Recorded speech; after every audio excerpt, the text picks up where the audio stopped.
Welcome back to the 1009 podcast. We got that dynamic duo of me and Grayson here tonight. Seth is being controlled by his wife per usual, and then Jacob is, last time I saw, he was at some high school basketball game. So it's just me and Grayson here per usual, the old host of the Slate Show, coming to you after a lackluster national championship game, but a great week 18 to the NFL. So overall, a good weekend of football. Yeah, you're going to get half of our normal participants, like we got half of the normal participants of the national championship game last night. We will always have 10-7, and after that, you miss nothing if you watch nothing, because TCU did not score again, and Georgia put up 65 when it's all said and done. So, yeah, basically that game for me was managing my prop bets and then hoping the over hit, and Georgia hit it by themselves. The over was 62.5 and Georgia scored 65. So there you go. yeah, their only real mistake was he was probably the fourth-string kicker, but a field goal, an extra point actually missed wide left, like the kick that got Georgia to this game, which prevented a 66 bomb, if you will. So I can't say I'm stunned. I mean, obviously the gap that we got, I'm stunned by, but I think the script of that game flowing the way it did doesn't really surprise me. I don't really know how to describe it. This feeling that Georgia just kind of decides when to turn it on. We saw Kansas State, Alabama. That was in the back of my mind as, similar opponents, something we may see physicality wise, things like that. But then Michigan did everything they could to lose the game, and Max Duggan is more than happy to win the game. So I don't know. What I don't buy is the talk that TCU didn't deserve to be there, because they got there by winning a semifinal game. Yeah. Beating a team that beat Ohio State. So, that's where I draw the line, I think. Yeah. And we talked about it throughout the game in our group chat. Michigan lost that game, basically. Yes. They had two pick sixes. They had a touchdown get called back at the 1-inch yard line, and then next play, fumble it. TCU goes down and scores that drive. I'm not saying that they didn't deserve to be there. They deserve to be there. They played one extra game, and they lost it in overtime. Big whoop. Alabama, you can't sit there and complain. Oh, we're the better team. Probably, yes, but don't lose two games during the season, and you're in. I mean, granted, in 2 years when it's 12-team playoff, you can lose two games and still probably get in if your name is Alabama. So, and Clemson too, and Tennessee. Like, there's teams that are going to be able to get in with two losses that don't deserve to be in, but will get in. So the whole argument about, they deserved to be in, but it wasn't the best teams. Yes, it was. They beat Michigan, who blew out Ohio State, who kept it close with Georgia. So whatever the crap we learned in high school, distributive property, cumulative property, or whatever that crap is, it played out. It was one of the best playoffs outside of the national championship game. I'm not disappointed with it. I wish it was closer. I wish TCU would have made it a little bit more of an effort, but UGA's that dominant, I guess. Yeah. I mean, this is year 9 of the playoff. We had 3 one-score semifinals coming in. In the previous 16 semifinal matchups, we got 2 electric games. One concluded as the clock struck midnight with Noah Ruggles kicking a football to a zip code that did not involve the goalpost, unfortunately. That cost Ohio State a chance at TCU. I don't know if TCU beats Ohio State, and we saw them go toe-to-toe with one Big Ten team, so who knows. But I just think that, to your point about 2 lost teams, I'll say it again. I think I've said it every time this comes up, but we will have 3 lost teams in a 12-team format every single year. And I'll keep giving them credit when I do. Right. Austin Pendergast, as soon as this model was announced as the path forward, at least in a couple of years, he's listed, each year the final playoff rankings heading into the postseason had at least 1, if not 2, and some years even 3 lost teams. So I think that, that second loss syndrome we kind of get, where we're crossing teams off, happened to Tennessee, happened to Clemson. That won't happen anymore, because with the field tripling, there's now true at-large bids, where now if you don't win your conference, as Tennessee found out, it's extremely hard to get. Even Alabama found out it's extremely hard to get there. So that will go away for sure. And going off that, I wouldn't say it's impossible for a 4-loss team to get in the playoffs if they get an automatic conference bid. Right, exactly. You look at a team like Purdue, lose your 2 out of conference games and then lose 1 or 2 in conference games, but win your division or something like that, and then somehow miraculously pull off the automatic bid for your conference championship. There's 4 lost teams that could be in this playoff that don't deserve it, but they're going to be in. So it's just open to more teams, more madness. We're going to get that. I don't know if it's necessarily going to be able to tell who's the best teams out there. We've said it before, it's all about the money. So right, that's really what's going to dictate it all. I mean, I think expansion fine, but 12, again, I just hesitate for that to be the first step past 4, because that toothpaste is now flying out of the tube. That is this playoff model. There's no getting it back in. No, I mean, where do you stop? Do you get to the point where it's just the FCS model, but with these premier programs and these top teams? I mean, is the postseason going to start like Thanksgiving weekend? I mean, is that what we're going to get to eventually? Yeah. I just struggle with logistically. And of course, this is not something they factor in a lot. Is what does it mean for the players and the programs and their calendars? And these games are smack in the middle of the holiday season. We've been a part of support staffs that have been filling bottles on Christmas, things like that. So I think that taking that into account just makes it tougher for me to really jump the gun from 4 to 12. But I mean, they made the decision, they voted on it, and we're going to get it. And I think you're right, 2 years. I think that 2024. Yeah. So right as Texas and Oklahoma shift, right as USC and UCLA shift conferences, moving east, actually, in both cases. So I think that'll be another wrinkle that makes it extremely interesting. You mentioned 4 loss teams. Once the Pac-12 loses their top program right now and a team in UCLA that did a lot of good things under Chip Kelly that we've been kind of waiting on for feels like half a decade now. What is that conference championship game to look like? Is it going to be Oregon, Utah every year? I mean, is that Oregon State, DJU? Right. I think if you had give me money to bet in the first 4 loss conference champ, it would probably be in the Pac-12 or the Pac-10 or whatever it ends up being by the time we get to a place where a 4 loss team would make it. So I think it's going to be hopefully interesting and not a detriment, but I think we'll see. Yeah. So with that being said, I mean, not like there was much to get into about the game, but might as well. It's the last college football game we're going to get until Labor Day weekend of next year or this year.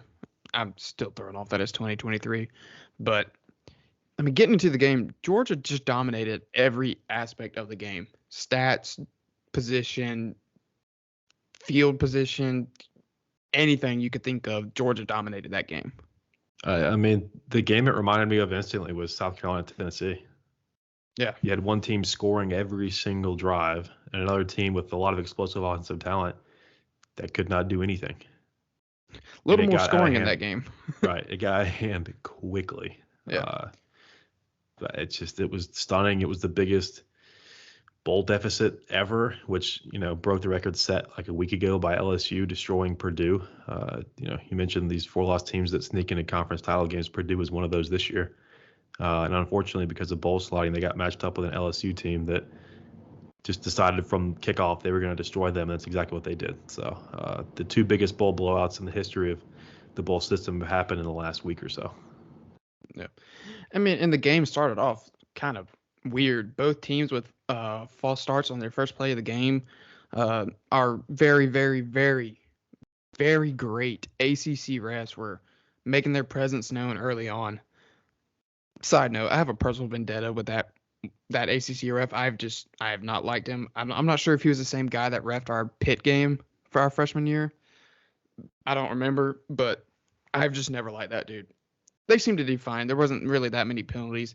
I think Georgia had 4, TCU had 5. Like nothing crazy. But start off weird, and then Georgia, their first drive, went down the field, and Stetson Bennett had a 21-yard touchdown rush. At that point, I was kind of like, they look a little faster than TCU.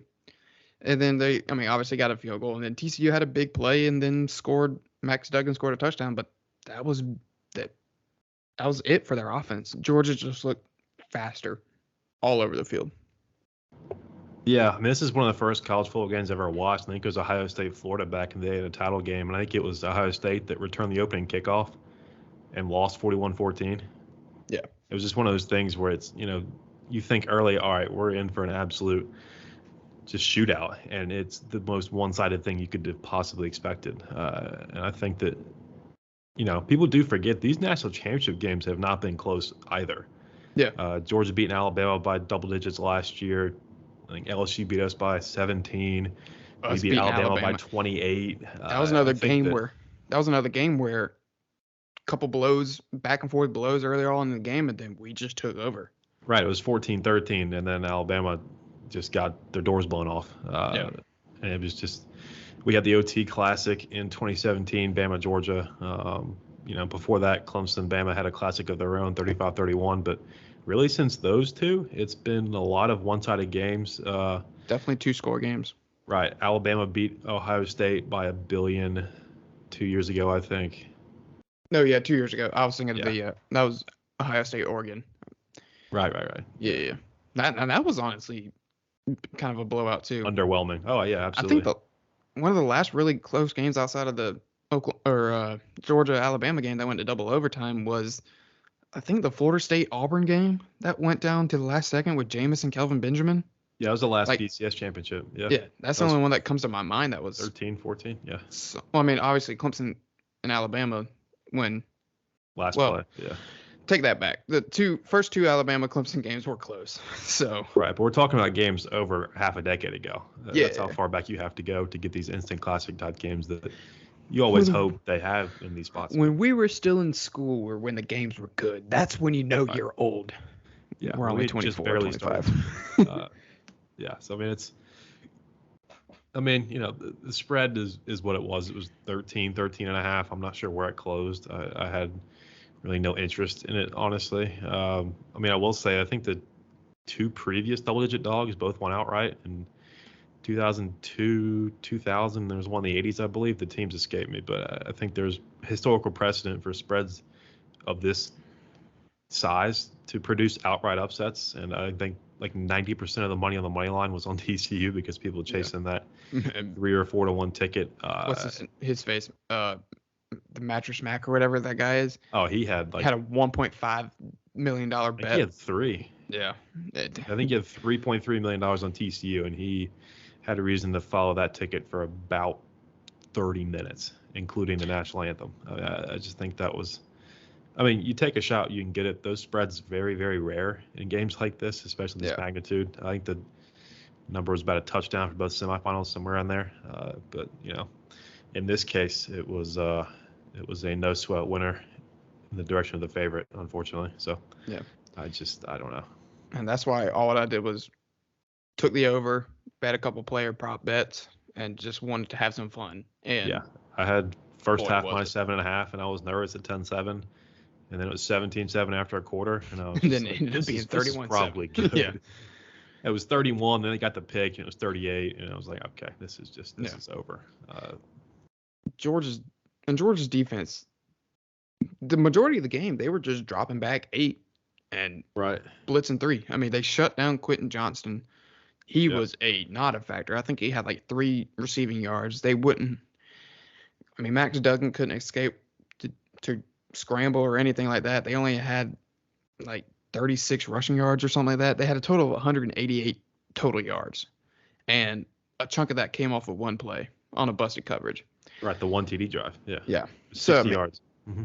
Whatever Kirby Smart's got going over there in that water, it's because those guys, they were just plugging and playing. Like even into the fourth quarter, they had a running back. The backups were almost as good as the starters. It was that incredible. Backup running back. I forget his name, number 20, something Robinson, but the dude was a tank. It reminds me of ETN against Louisville where he broke out. The dude was built like Nick Chubb. He's short, compact, but boy, can he run the ball. Right. I don't think Georgia's going anywhere. The SEC East will not be very daunting next year. Georgia's schedule, I looked it up today. I think I sent it to y'all, too. I thought it was a joke. I literally did not think that was a schedule. I could not believe that. But I think it's just incredible that we could see a three-peat, honestly. I think Georgia will be in the playoff. Here we go. UT, Martin, and Ball State are the check games. South Carolina might as well be a check game. UAB check at game. Auburn. Home check against game. Kentucky at Vandy. Check game. Bye week. Check game. Home against Florida. Mizzou, Ole Miss, at Tennessee, at Georgia Tech. Yeah, their West draws are Auburn and Ole Miss. And this year they had LSU and Ole Miss, and I think like one or two. I don't know how the SEC conference works now, but you like your chances with drawing Ole Miss. I mean, worst case, they get a playoff play-in at Tennessee. Honestly. Yeah, that's as tough as that schedule can get. Yeah. I don't. I mean, that win total is going to be 13.5 or 11.5. 11.5, and I would bet that right now. Yeah, I mean, honestly, I don't care what quarterback they put in. Their defense is going to reload, and it showed it. Their offense has plenty of weapons. I don't know if A.D. Mitchell is draft eligible or not, but he's a weapon. Bowers is gone, more than likely. I mean, they just lost, a dozen guys at the draft, and they come back and do this. I mean, this is, they proved no matter how many people they lose, it's fine. Reload. They'll be fine. It's looking eerily similar to Alabama. I'll say that. Yeah. Did you catch what's his name next to Saban on the desk at halftime or post-game? David Pollock.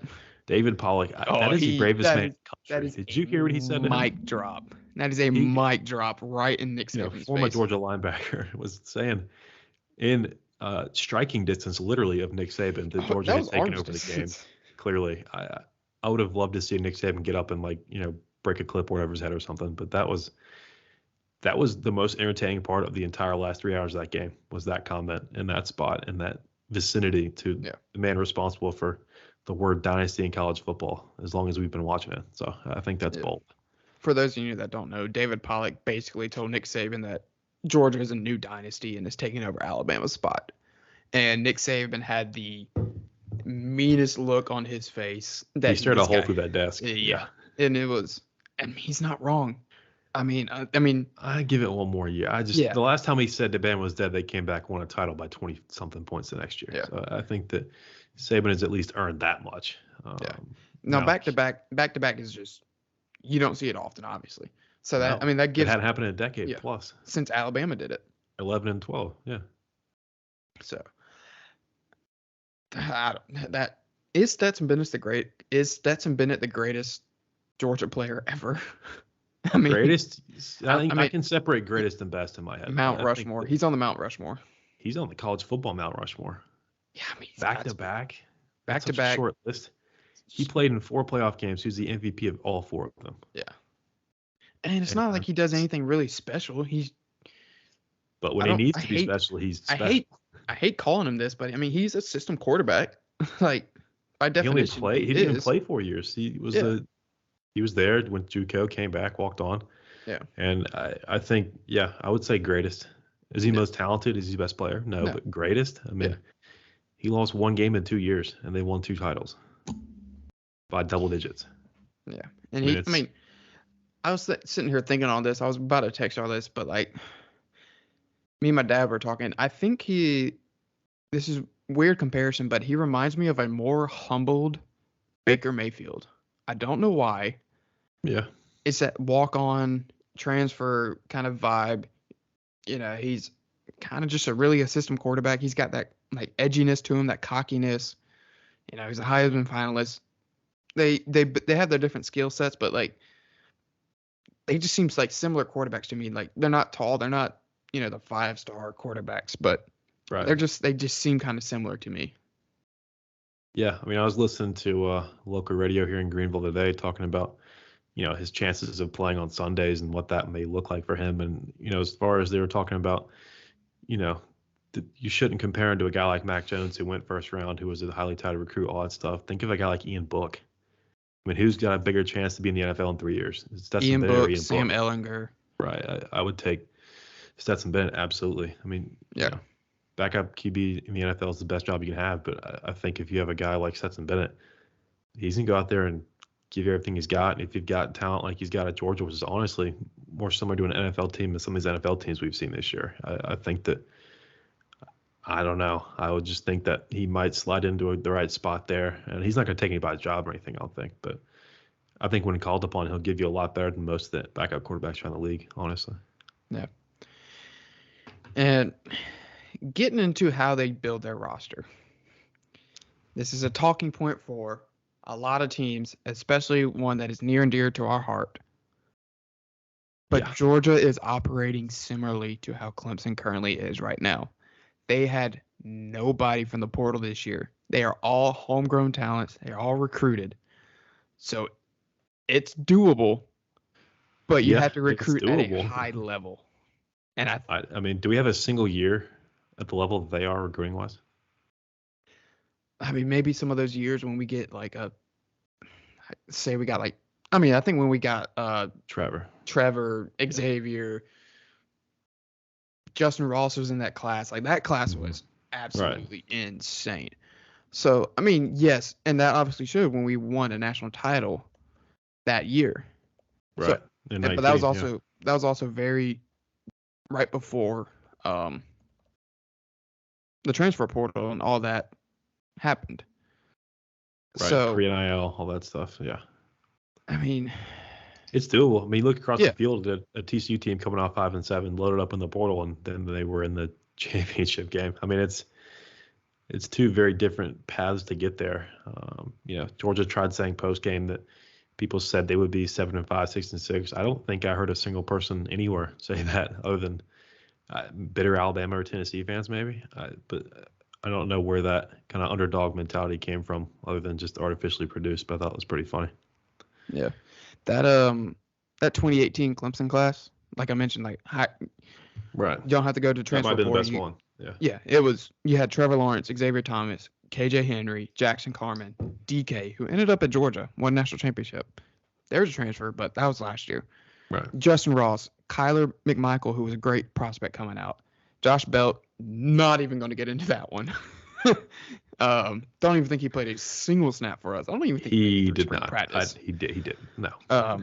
You had Mario, Justin Maskell, Mike Jones. The list goes on and on. BT was in that class. Braden, Jordan McFadden, who's probably going to be a draft pick, at least top 3 round draft pick, maybe, depending on if he gets a Pro Bowl invite. That goes to show you recruit at a high level. You bring in those good guys, you're going to win games. And Georgia showed that this year. They were able to reload from last year. They got guys who didn't play last year who are going to play in the NFL in 2 years. And they were just a mismatch against TCU. So, I mean, yes, the portal is going to provide depth and then immediate depth and guys that can go in and play like that. But my take is coming down to the basics of it. You're still going to have to recruit. You're still going to have to bring in those guys that you build a program around. TCU built a program around transfer portals and around the transfer portal, and we kind of see how it ended up. Right, but my only pushback to that would be when we recruit 11th, 10th in the country, wherever we were now, we have holes in the roster that are blatantly obvious.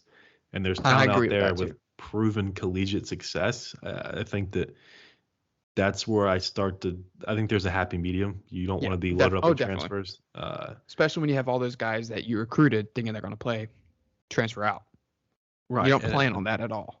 Right. We've seen depth leave this year. Kevin Swint, Etanosa Rubin, a couple of guys just off the top of my head that have Levante Bentley, EJ Williams going to Indiana. Weird. Right. That have ventured elsewhere in search of playing time, and I certainly think they'll get it there. But I think that, and on the flip side, we get a lot more guys coming back to the NFL from the NFL than most programs, I would say, at least at the top talent-wise. It's extremely a blessing that we do get that. I mean, I wouldn't take a single person in the portal over anyone we got back from the draft prospect pool that we had coming out this year. So I think that that's also another thing to remember, is that we don't have as many spots as other places, but we're bringing guys back to strong units. I think that receiver and O-line is where we could definitely use not 10, but like 3, 4 guys. 1 or 2 in each spot. Right. Yeah, but bringing those guys back, bringing back a Rook, bringing back a Tyler Davis, for God's sakes, that dude has been a stud for us since he walked in the door. I mean, that just goes to show you the kind of culture that Clemson has. And we've talked ad nauseum about Clemson's culture, Clemson's recruiting, Clemson's use of the transfer portal, and yes, obviously, national championship game happened last night, but things still apply to each and every team, and we see this day in and day out with this Clemson team. Yeah, I mean, I think I'd prefer the way Clemson does it to places that are factories ultimately. Alabama's been there. Georgia appears to be there, coming off back-to-back national titles, and they're going to have another 10 guys get drafted probably. I think that, again, there's a balance to be had, and where I'm frustrated is we're looking at the scale lopsided and not attempting to even it out. But, it's the logic that got us 2 titles in 3 years. Went to the playoffs, I think 7 straight years. So I think that, 2 years feels like an eternity when you're not at the heights you think you should be or have been very recently. But I don't know. I struggle to not feel like we're going to get left behind in the grand landscape of college football if we continue to ignore things like the portal. No. I mean, like you said, there's a happy medium with everything, and I totally agree with that too. I want to see guys come in. I want to see that depth. So who knows if it happens. Yeah, I mean, I'd rather give the coaches that some people want fired a better chance to succeed with more talent than to close off a wealth of talent to them and then wonder why some things don't look the way they should when you break it down to position units. Yeah. So I think that pretty much does it for the college football season. Unfortunately, what a year it was. We had upsets. We had teams that we had no clue were going to make runs. Look at Kansas, for Christ's sake. They were bowl eligible. Their win total was 3.5 this year. Right. Started 6-0. Yeah. So just college football reigns supreme over anything, even the NFL. I don't care who you are. I will take college football over NFL every day of the week. And unfortunately, it had to end. But we still got football. We still got NFL. Right. Yeah. Getting into the postseason of the NFL as the postseason of college football wrapped up this Monday. This Saturday, we'll have a couple playoff games, but we did have one more week of regular season action to solidify who's in those playoffs. And thankfully, our guys in Jacksonville were able to do just that with a 20-16 win over a Josh Dobbs-led Titans team with a dozen guys on IR. It was one of the more least convincing wins from Jacksonville this year. They were at home, touchdown favorite. They were down 13-7 at halftime, down 6 entering the fourth quarter, and ultimately a scoop and score was the difference with about 3 minutes to go. Josh Dobbs had one more chance at it. There was a 4th and 16. He threw it about 8 yards short of the sticks, and I think it was a running back was able to get something. Check down, yeah. Yards after the catch wise, but just not enough. I mean, Jacksonville, to their credit, had like half the back end of the defense standing on the sticks. So I mean, I think that's all you can expect there. Funny story about that. I was listening to Taylor Lewan and I saw Compton. The clip. Yeah, that was the funniest thing. Will Compton was basically like, hypothetically speaking, 4th and 16, basically last drive of the game. You need a first down to continue the drive.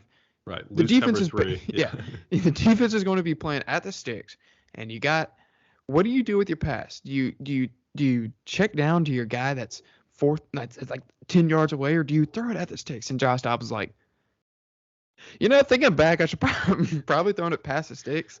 It's like, I mean, credit to him, he owned up to it. It was a funny clip, but the Titans should have won that game. Jacksonville's last first down came with 5 minutes left in the third quarter. I mean, Trevor was solid, not great.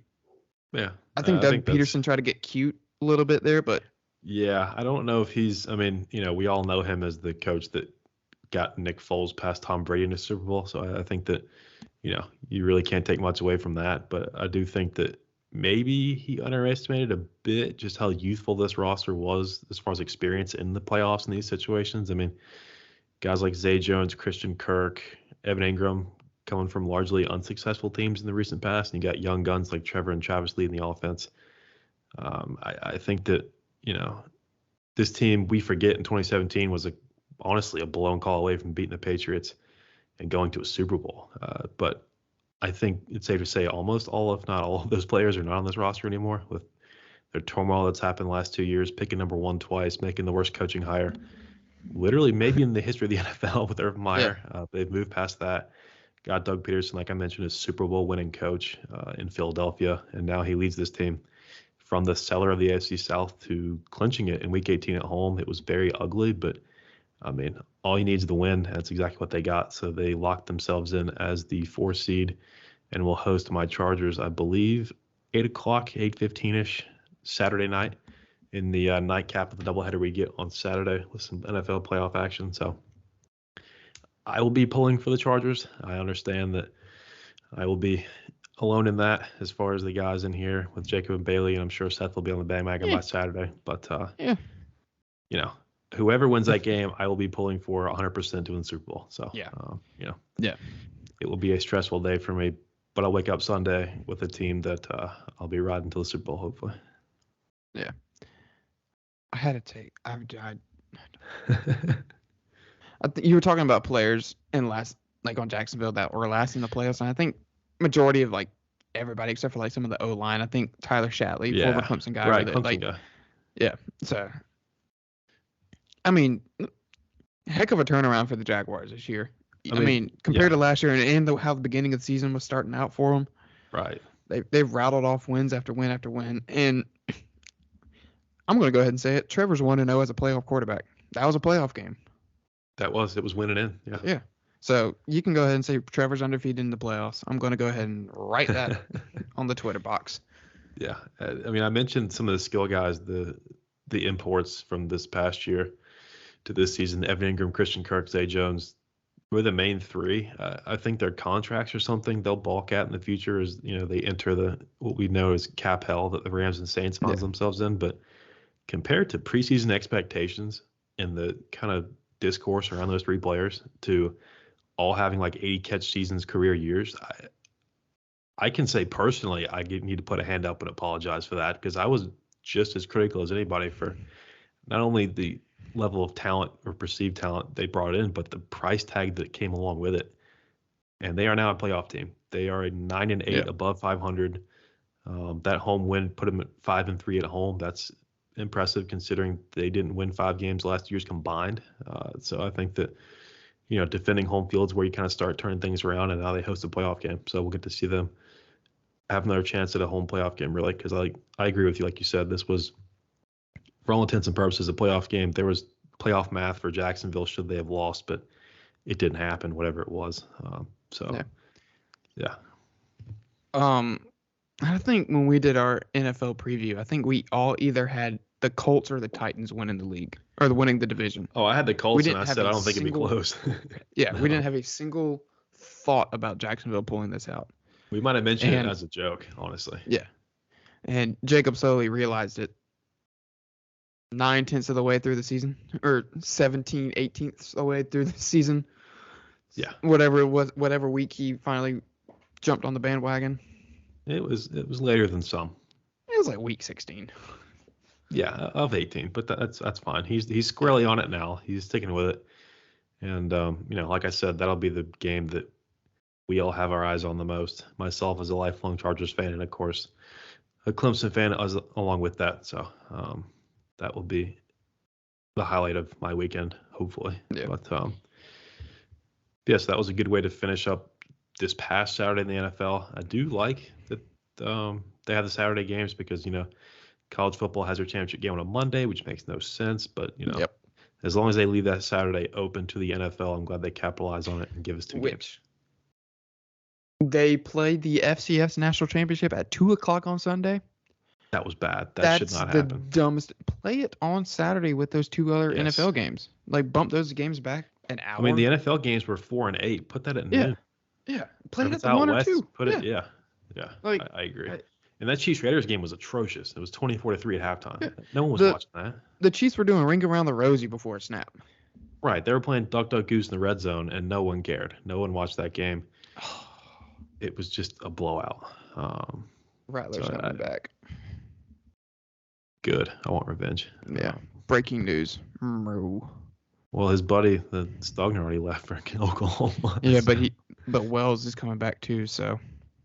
Okay. That's big for him. Will Lightning strike twice? Stay tuned.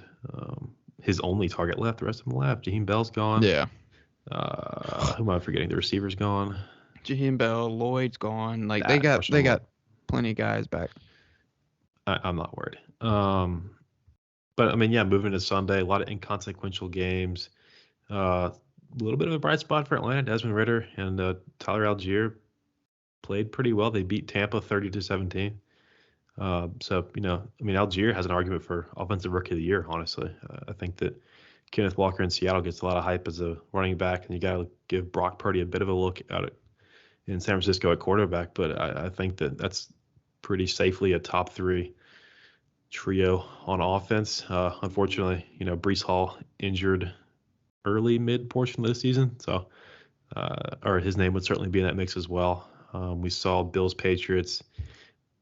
taking the opening kickoff back, and then another one later in the game. Damar Hamlin able to watch the game from the hospital in Cincinnati, which led to the speculation that he may be on like Stream East watching this game because of the NFL's difficulties with getting out of market games to your television. But I almost hope it was Stream East. It'd be hilarious if the NFL had to somehow acknowledge that they couldn't let a player in any circumstances, especially Hamlin's, just watching an NFL game on a TV. But good for Buffalo. They could not lock up the 1 seed after Kansas City won Saturday. So I think that, emotions were at a high, even if the 1 seed was not in play, and they beat the Patriots 35-23. And obviously that happened Monday. I mean, we recorded Monday right before the game started. Minutes before. Yeah, we were sitting here mid-game, early action. Yeah. I think we literally hung up. I hung up, and I was maybe just turned the game on my TV and saw that it happened. So it was mere minutes after we recorded. Right, because you texted us talking about it, and I had yet to even flip the TV on because I was starting to download this file and get it edited that night, and I ended up not even touching it just because I was making sure that if I was looking at his screen that I was getting updates on his status as he went from the field to the tunnel to the hospital. So I think that, as we know now, went home yesterday, I believe, still in a hospital in Buffalo, but much less critical situation. Still running some more tests just to make sure that, any long-lasting damage is, at least manageable from the cardiac event he suffered 8 days ago now. So, very, very scary situation. Unique in that we've seen ambulances on the field. We're kind of numb to that. Yeah. But when you actually open the AED and use it and you've got CPR happening on the field, I think that's a first and hopefully a last as far as really, I can't think of any NFL. I mean, Ryan Shazier comes to mind. But, I mean, they got him on the stretcher. And Right. Just, as far as how bad the injury truly was, but it's very scary. I mean, J.J. Watt had some cardiac issues earlier in the year that honestly probably prompted his decision to retire following this season. Another productive year in Arizona that was wasted, unfortunately. But I think everything was wasted in that team. Right. In-season Hard Knocks might die because no one's going to want that show. I mean, Arizona made them cut a bunch of stuff anyway, which I think is dumb. But, thankfully, from the time we hung up on this call last Monday to now, almost exclusively good news about Hamlin. So, like we said, went from that specialized facility in Cincinnati that was thankfully 2 miles away from the stadium, back home with the Bills. May see him in the building on Sunday when they play. That'd be awesome. You got to bring him in for that first game. I don't care who you are. That game against the Patriots, like we mentioned, I mean, it was storybook. You can't expect that to happen, but you knew something crazy was going to happen.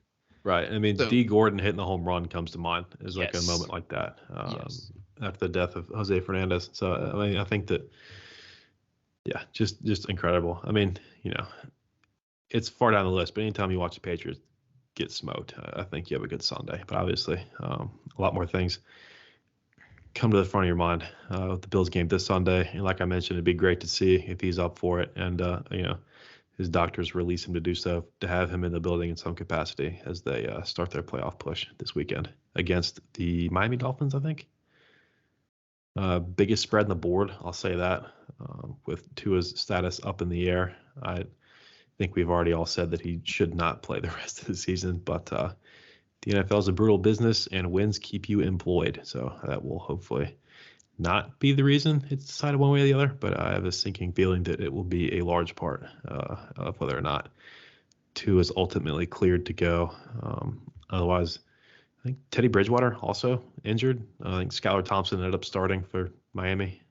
That was a game. That game, 11-6.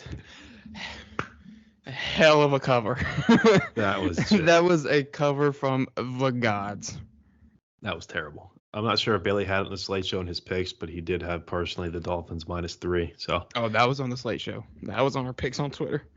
yeah, I had the Jets personally, but I will say I ended up with one more 2-1 Sunday on the Slate Show for a 56% record of the NFL this year, going 3 bets a week.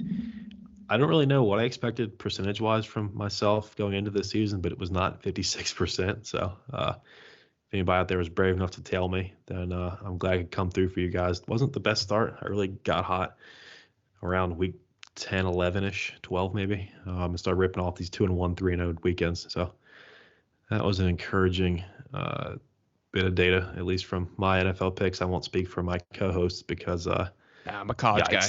I'm a college guy. Yikes. Yeah, I was bad in college, so it happens. Just scoreboard watching around the league. Lovie Smith. I think he found out that he was going to get fired the week before. I think the man knew he was getting fired the week before. Came down to the last second. He said, F it, let's win this game and screw over it. 2 years after the New York Jets decided to win a game for no reason, that went from putting them in the driver's seat for Trevor Lawrence, whose career would undoubtedly have been completely ruined, and they ended up with Zach Wilson, who is now somewhere between QB 3 and 4 on their depth chart. But he's going to make sure that the veteran that they're going to get, he's going to make their life a hell, living hell. You see that quote? I mean, being in the same room with him for a couple hours a day, that probably works. But I think keep your mom out of sight.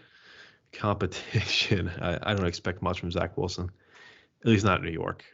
But yeah, Lovie Smith said, if you're going to fire me, you're not picking number 1 either. So Texans, like I mentioned, marched down the field a 4th and 20, just moonshot of a Hail Mary from, I believe Davis Mills is still in the game at this point. I didn't watch a snap of it. I did not either. It just kept coming across the red zone that the Texans are up. This is a mistake. The Texans are up. Right. The Texans, it was 30-31 Indy after the touchdown, and they went for 2 and got it with about 50 seconds left, I think. So Jeff Saturday drops another one. Stunner. That's why you don't hire coaches that don't coach, in my opinion. I mean, that was just a feeling. Like, there's no shot he's going to get the actual job. No, it's not. Just get us through the season. Because he says he wants the full-time job, and apparently there's mutual interest, even though he went like 1-7, and they look terrible. That would be the biggest coaching mistake. I won't say since Urban Meyer, because he wasn't that bad, at least off the field. He's a respectable human being. But the on-the-field product has been atrocious. And I think the Colts would be very misguided to go in that direction. But who knows? The Texans firing a coach after year 1 again. They fired David Culley at this point last year, who I said from the start would be terrible. He had no reason being an NFL coach. And he showed it. Now, to his credit, he was given 0 talent whatsoever. He really had no chance. But outside of Damian Harris, I think that and the only real bright spot for this Houston team this year was Dameon Pierce, the rookie running back out of Florida. But Damian Pierce, not Damian Harris. He's with the Patriots. No, you're fine. I figured. I translated. But yeah, he got hurt down the stretch and was on IR to end the season, unfortunately. So I think that Houston will find themselves amongst the top teams on draft night once again. They're picking second now, actually, behind the Chicago Bears, who they were definitely scoreboard watching. They need everything but a quarterback, in my opinion. So this is going to be an interesting smoke screen season about, do they dare try and convince the league they're taking a QB to get some more leverage trade-wise? What you got? I mean, I've seen things where people say, at least for the Panthers' sake, and Panthers won 10-7, boring game. I barely watched it. I had it on the main TV. Wasn't paying a lick of attention. The most exciting thing was a fight between Deontay Foreman and one of the Saints players. I've been seeing a lot about either the Panthers trading up with the Bears or just trading with the Bears to get Justin Fields, basically. Trading a couple picks to get Justin Fields, give up their first pick, give up probably the Ram or the 49ers pick that they got through the McCaffrey trade. Something. That, or we just stay still and work with what we got. But the Bears were, like I said a little bit ago, but I think the Bears were sitting there just scoreboard watching and saw that the Texans were up or Oh, shit, we actually got a chance at this. Pull everybody. Right. And I mean, they had Nathan got beat. Peterman in. Yeah, they got beat 29-13 by Minnesota, a game that was within a touchdown at halftime. I mean, that was 13-3 against. That was 12-4 against 3-13. That was just. I didn't watch that game either, to be honest. But I think that they also have $100 million in cap space. They traded some key pieces throughout the season. Roquan Smith. Yeah, so they've got the cleanest slate you can have, and they actually, I think, in my opinion, have a quarterback capable of winning them games, Justin Fields. I just don't know what they do here. Will Anderson's a choice up there. Jalen Carter from Georgia. Mm-hmm. I believe that name's correct. I don't know if you take him one. I think if you can trick a team into a Mitch Trubisky style trade. I think Anderson and Young are going 1 and 2. I'm going to go ahead and say that right now. I don't know. I think Stroud should go above Young, but I think that I can see that too. A and B. 1A, 1B, really. We'll have a pretty fascinating, I think, discussion about number 1 picks. If the Chicago Bears pick, they would be the team. No, they'd pick Mayer at 1 is what they would do. They took Trubisky in front of Mahomes a couple years ago, so. They traded up to get Trubisky from a team that was not going quarterback. I think most importantly there, but Jacob has often promised and lately rarely delivered a mock draft and big board update, but we are pestering him daily. I can promise you that, to just get an idea of where his head is at about, we'll say, the top 10 talents and mock draft slots, or the way he sees it as we enter the unfortunate period without college football before we really get combine buzz started, things like that, some pro days start rolling around. But I think that the Bears would be a fascinating team to watch this offseason. Like I mentioned, 9 figures worth of cap space to go along with the number 1 pick in the draft. We've seen Jacksonville turn around pretty quick after 2 number 1 overall picks, but it's possible. I saw a stat, something dumb, like 18 of the last 20 years or something like that, we've had a team go from at least tied for last in their division to win the division. So I think that the Bears could be in that spot.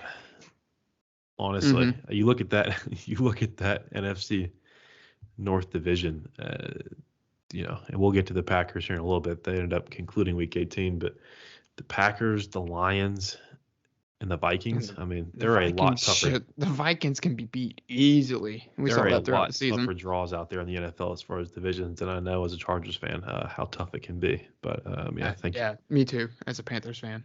I think you look NFC around. NFC South is the toughest. Oh, if you can win 10 games, it's not. If you can win 7, you're fine. Look around the NFL. I think one of the more wide open divisions next season will be the NFC North. I know there was people selling a bill of goods, like the Cowboys and the Eagles were on even ground heading into the season, the NFC East. I never bought it, and I know that Gardner Minshew made it a little close with his performance in 2 weeks, but as expected, that division went to the Eagles, just maybe not as quickly as expected. But the Steelers, Mike Tomlin, found a way. Still has not had a losing season. Found a way. I ended up snagging the Steelers down 7-0, I think plus 155. So I'll pat myself on the back for that. I just, at no point were the Browns going to win this game. They had Jadeveon Clown or Jadeveon Clowney, whichever name you want to go with, sent home for just most of the same antics that have gotten him to an afterthought as a player, despite being a number 1 overall pick. I think that some of that Columbia culture popped up for him this week, and he got sent home. And to their credit, the Browns only allowed 28 points, but they scored 14. So that will not give you good things in the NFL. They scored less than the other team, so by definition, they lost. And I know we're a Clemson podcast. I know they have a certain Clemson quarterback on the field, and this is strictly on the field. He's been sitting for 1.5 years, 2 years. Right. He's not going to be what he was in Houston. No, and I think that they went. This was a trial period. I mean, that's what it was. They had nothing to lose. I think that's a fair characterization. They went 3-3 in the 6 games he played. So I think that, I mean, he didn't do anything crazy. I mean, he didn't. I wouldn't say he had a great game in any of the 6 games. That's just getting a feel for it. Yeah, I mean, I've harped on Jacoby Brissett's performance enough, but I think that, assuming they don't blow it up in the offseason for whatever reason, I think that they could be right in the thick of things in the AFC North next year. The Steelers, if they've got Mike Tomlin, they've got a chance. Kenny Pickett appears to be the guy in Pittsburgh, maybe not a guy around the league. I mean, when your peers are Burrow, Herbert, etc. Lamar, when he's in the AFC alone, I mean, Lamar may be out of that division because they paid Patrick Mahomes. They paid Roquan Smith $100 million today, so that may point their financial plans in the direction of alternatives at quarterback, unless they franchise tag him for like $60 million, or whatever that's going to be. But until Lamar is traded or walks away, then I think he's deserving of a spot in that hierarchy in the AFC. I think that when you compare AFC to NFC, it's the youth versus the vets, really. Brady, Rodgers, guys like that in the NFC, and then you've got the young guns all across the AFC, honestly. So I think that that'll be an interesting dynamic to watch as we progress to the next 2 or 3 seasons.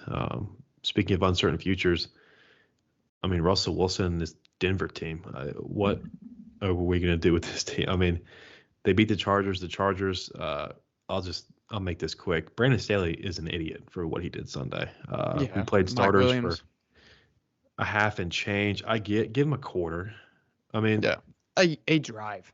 Via the Ravens blowout loss in the early window, we knew we were the 5 seed. We were not going higher than the 5 seed, and we were not going lower than the 5 seed. Yeah. And we had starters into the third quarter. Mike Williams exiting with a back injury. Bosa either irritated something. I don't know. He left the game. He should be fine. But has there been any word on Mike's injury? Day-to-day should play. Scans negative on the back. But the back is a tricky thing to deal with. I think is a spasm type injury. But I think that, to your point, no reason for him to be in the game. It doesn't matter. I'd have been fine with Chase Daniel on drive 1. I get that you don't want the layoff over the course of a week, and honestly, it's a 6-day week for the Bolts as they enter into Jacksonville Saturday night, like we mentioned off the top of this NFL segment. But I just don't get it. Mike's been out a lot of the year. He's an injury-prone guy. Like we've seen this Chargers team without him and Keenan, and we've seen the team with him and Keenan, and it's night and day. One version is not a playoff team, and the other version could beat anyone in this league on any given night. So I think that I struggle with that logic. I'd rather see Justin Herbert and the rest of the starters rusty for 2 drives than to have them carted off the sideline as Mike Williams was. So, and on the injury front, we did activate Rashawn Slater today from the IR, which is encouraging. So, 21-day window starts now. He will practice this week. It's looking like a long shot he'll play Saturday, but hopefully, should we prevail in Jacksonville, we would get him for a divisional weekend game potentially. So that would be huge. I mean, Sawyer, the 6th-round rookie out of Georgia, has filled in admirably for a day 3 rookie at left tackle for one of the best quarterbacks in the NFL with a rib injury, no less. So I think that hats off to him. And if, I don't know how it's possible we give him a season-long game ball and triple his salary for what he did for us this season. I'm sure he's not making much as like I mentioned, 6th-round rookie, but I think he should, just given the importance of his play without Rashawn Slater, who as a rookie was an all-pro. But, being a first-round pick like he was, that's what you expect. So, left tackle quite literally saved our season because if Herbert gets hit again, as he did Sunday when he played, Denver got flagged for unnecessary roughness because their season's over and who cares. But we did lose the game 31-28. I don't care. Playoff secured, seed secured. I could not care less. On the flip side of the ball, with the Broncos, they got the defense to win. They got a phenomenal defense. And we've seen what Russell Wilson can do. I know a bunch of this is probably just stuff in his head and thinking he's the best guy out there, but the skill talent's terrible. Yeah. I'll give him that. Yeah. They got Judy, who's good. Cortland Sutton's good. They got names. They have a terrible running game. Like Levante Murray, cool. But like we said, their defense. Yeah, when Javonte Williams is healthy, that's a potent backfield. Yes. But the Melvin Gordon experiment failed. You mentioned Latavius Murray. That's fine. He's only there because Williams is hurt and has been for quite a while. And I think that's not the reason that they finished the year 5-12. But when you finished 5-12 was Nathaniel Hackett. That dude was He couldn't cut it as a coach. Granted, he went there because they thought that they could bring him there and then bring in Aaron Rodgers, and we saw how that ended up. So I think they get a right head coach. They get a couple guys. They can make some noise more than they did this year. I wouldn't necessarily mark them out for the next. If they get Sean Payton, I will start to worry about Denver Broncos. But I got to give up a first round pick for him, apparently. I mean, given their track record of drafting, why not? I think that, going into the season, I was concerned about the team that's won the division 6 years in a row at that point. They made it 7 this year. That's the Kansas City Chiefs. Was not worried about Derek Carr and the Raiders. You may or may not have picked them to win division. Nope, I was a Chiefs guy. I was a Chiefs guy through and through. Yeah, you and Jacob both. I'll pull tapes. Don't worry about it.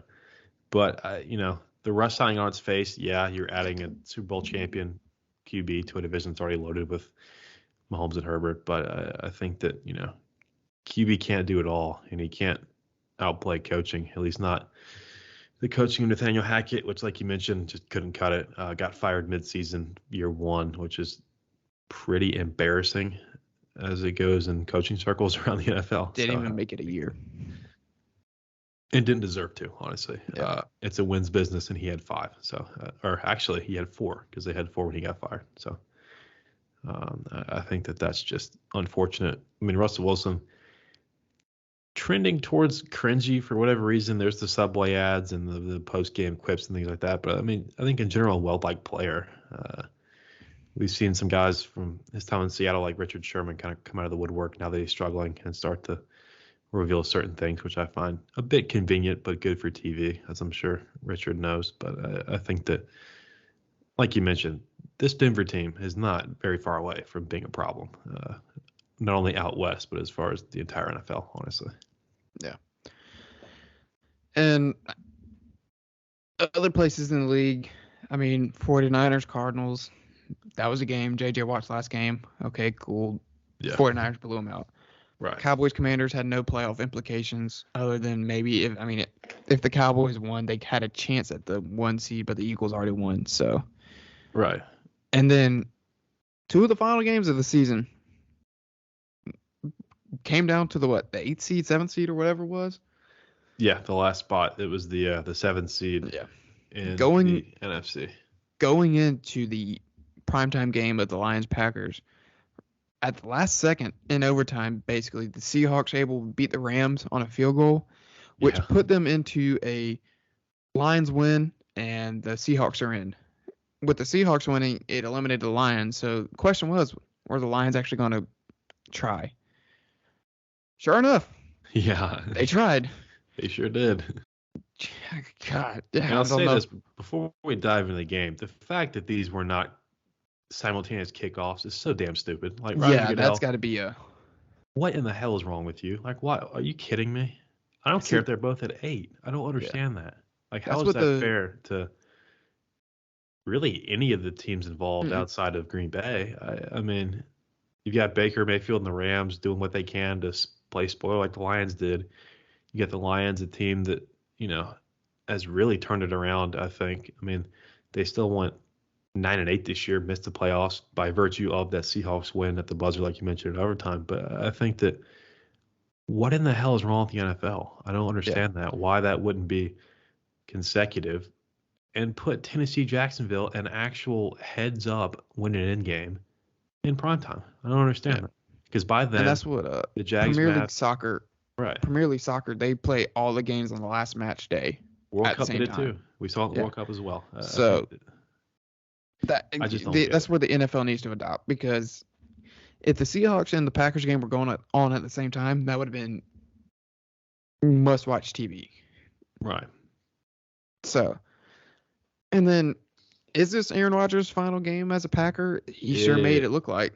He either wanted an Oscar or wanted a hero send-off, because he walked off arm in arm with Randall Cobb, a guy that he lobbied for intensely to get back to Green Bay after a successful stint early in his career. He was definitely on that Super Bowl team, I feel like, in 2012, I believe. Yeah. So, you want your guys there. It makes sense. I believe it was Jameson Williams requested his jersey post-game. He declined, not in any disrespectful fashion or anything, just said he wanted to keep that. When he was asked about it immediately post-game, he was like, yeah, week 18 prime time in Lambeau.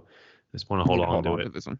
Just, I think, feeding into the narrative that grew pretty quickly across social media immediately after that game, where we saw the jersey refusal, and then we saw him and Cobb walk off, and then, of course, the media doing their job, which is fine everywhere but Tampa Bay lately, apparently. And I think that that's going to be just one of those storylines. I mean, this is year 3 of this, I think, as far as will Aaron Rodgers, retire into the woods and do ayahuasca? Will he force a trade? Will he do XYZ? So I think that offseason saga will unfold similarly drama-wise. We may see some actual, shocking developments out of it. So it'll be very, very important to watch, I think. A couple of other notes out of this game on the Lions half. Jared Goff might be a guy. I mean, he's had been to a Super Bowl up before. And down. Yeah, up and down season. I mean, probably shouldn't have lost to the Panthers, and they would be in the playoffs. And then they had some other losses that they probably would have won. But this is, Dan Campbell's got those guys rolling. They're going to be a force to be reckoned with. Get a couple more guys, get a couple more weapons, and they'll be fine. But where I think Green Bay lost this game outside of Aaron Rodgers' interception didn't come during the middle of a play. I forgot about that. It came as DeAndre Swift got lawn chaired basically on the field. Got tabletopped, yeah. Yeah. And then a trainer was coming in to make sure he's okay. I wouldn't say he pushed the guy out of the way, but he just made he kind of tried to cut through. Back of his hand gently asked a 225 pound athlete to get the hell out of the way. Yeah, and the guy decided to push him back. Out of all the weeks to do that, you do it after the whole DeMar Hamlin situation. I hope they suspend him a month next year. And the man was crying basically in the locker room. Good. I don't care. Yeah. If that proved that he had the emotional intelligence of a damn 5-year-old, then that was the worst part of that entire game. And honestly, the other guy, the second guy, that kind of went. Thought he was going to be tough at 320 pounds against an athletic trainer who, if that guy was hurt, and Green Bay wanted assistance with that guy being hurt, that same trainer would have been standing over him trying to help him out. Yeah. And he wants to act tough, and he thinks he's going to gain any kind of respect, credit, a bounty maybe, I don't know, from trying to intimidate an athletic trainer who's there to, as we saw a week ago, literally save people's lives. I don't understand this. I think that if I'm Green Bay's GM, whoever it is, I know they're like a publicly traded company or whatever with the stock shares and all that, I'd cut them both. I don't care. Yeah. I don't care if they're all pros. I don't care if they're the linchpin of your defense. Get that the hell out of my locker room, the hell out of my team. I don't. You want to send a message as a staff or a team or whatever the right word is, the NFL. If you do shit like that, you will not play here. I'd have done it that night. Yeah. And honestly. Me, you, and Jacob obviously have a different perspective when it comes to something like this, because we were on the sports medicine staff. We know what these people go through. You know what they have to do to help the team. We see these guys in and out of the training room all the time. It's just not the brightest move ever. I can't fathom that happening. Yeah. When it happened, I was stunned. Yeah. And I had no idea that could even be possible. And I know I said to y'all, and shout out to our old Scott Crothers, our old boss, oh, he'd have kicked his ass. Oh my God, yeah. Because I remember his ass. In the national championship game against Alabama, there was some bird protester. The protester, the ASPCA. This man is dragging the woman off the field. By an ankle, he dragged that idiot off the field. No, Scott would have knocked his ass out. That was one of the toughest dude. That dude, love that man, but I would have paid to see that happen. Yes. And like he even would have coming ripped his helmet off with it, and Miles Garretted him until he woke up on like Wednesday. Yeah. And I had a dream one time that a player like pushed me, and I'm like, what am I doing wrong to you? Right. I've been yelled at for not giving a Powerade school Gatorade before. Also, y'all have people look just like me walking around not in highlighter orange. Like, it ain't hard. But, thankfully, karma struck again in that game, and they missed a field goal to win that game. So that's what you get. So I think that, like I mentioned, if I get they're not going to cut the guys. It's whatever. I don't care. I'm just telling you, personally, I would release them that night. Yeah. And I would say this happened explicitly because of what they chose to do. And I don't care. It's the same dude that got thrown out of a game like 2 months ago for pushing, shoving, punching. I can't remember. Practice squad players or assistant coaches on the sideline. This is not a first time thing.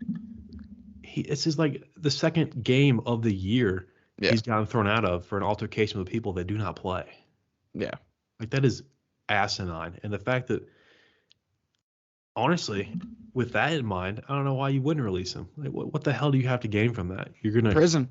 You're not prison with Aaron Rodgers. Promoting that by keeping him on the team, but you're saying there's wiggle room. If you're good enough, we pay you enough, you can do shit like that, and you will have a locker and you will have a paycheck headed your way.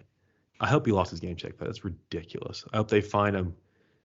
I don't even know how much money, a lot of money, and they suspend him for next year, because I think he should have to think about it for that long. I want him to think about this in 9 months when that suspension would even be carried out. I think it's ridiculous.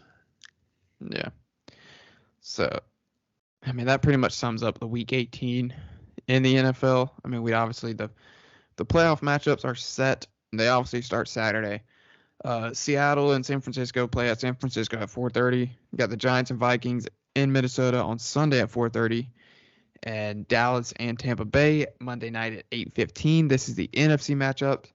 And then on the AFC side, Sunday at 1 p.m., you got the Dolphins and the Bills at Buffalo. Obviously going to be another fairy tale game. You never know what's going to happen. Maybe DeMar shows up. Don't want to put anything down on the books, but that's going to be a interesting game. Sunday night at 8:15, you got the Ravens and the Bengals at Cincinnati.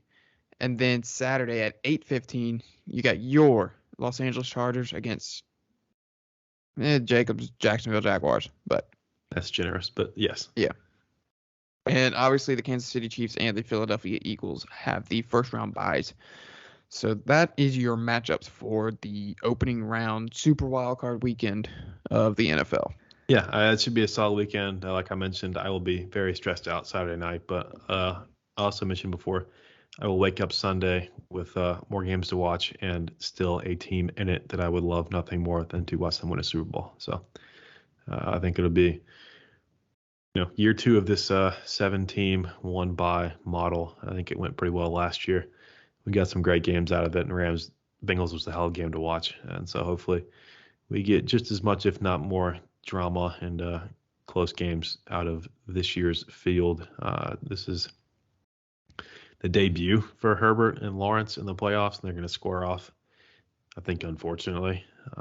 These are two teams that are pretty easy to root for, honestly, just especially because of the quarterbacks that they have. Elsewhere in the AFC, we've got Josh Allen, maybe Lamar Jackson, Joe Burrow, Tua if he does play, and hopefully he'll stay on his feet. That slate of QBs alone, and then you have Mahomes sitting at home on a bye. That is daunting. Yeah, quarterback heavy conference. Right. I just kind of popped in my head as I'm looking at these teams that are matching up this weekend. But I think that, the fact that Brock Purdy's the 2 seed is that is something. That Niners defense is capable of a lot of things, and I think that Purdy is maybe not given quite enough respect. He's not going out and winning them games, but he's not losing them games either. So I think that that Raiders thriller for no reason was a one-off. I think Jared Stidham wanted to give the Vegas fans a look into what a decent quarterback plays like for a week. So hats off to him. And as Derek Carr steps away from the Raiders and probably into the CFL, I think that times are changing in Las Vegas, maybe McDaniels goes. I kind of doubt it. But, I'm not going to try and enter the mind of Mark Davis. I'll tell you that right now. So who the hell knows? There's not much there. But, yeah, he is looking like Jerry Jones of the future in Vegas. But, with QB's matchups like we'll see, especially in the AFC, anything can happen. It's looking like, I wouldn't say wide open. There's a pretty clear cream of the crop, I think, across both conferences as far as things go. But, even when you narrow it down to 4 in college football, that 4 team can really jump out and scare you. So I think that, I don't know if I see a big upset coming. Maybe Giants over Vikings, 6-3. Yeah, that's the only one I could really see. That's a 3-point spread, though. I can't help but look to Vegas for any indications on public sentiment, if nothing else. Dolphins Bills 10-point spread, biggest on the board. I think a lot of that stems from this Dolphins team on the road, as well as not knowing if QB 1 or 2 is going to play. So I think that's just a tough spot for Miami to be in. But I have no doubt Christian Wilkins will do what he can to keep that game close. So yeah, we might do a slate show. I gave you a little more preview of the playoff matchups. That pretty much covers all the NFL college football basics. One quick note I do have on another sport: Carlos Correa and the New York Mets have officially broken up, as Correa is returning to the Twins pending a physical per usual. Maybe. So we shall see how that ends up. That's obviously with him going to the Giants, failing a physical, him going to the Mets, ultimately failing a physical. Who knows what's going to happen?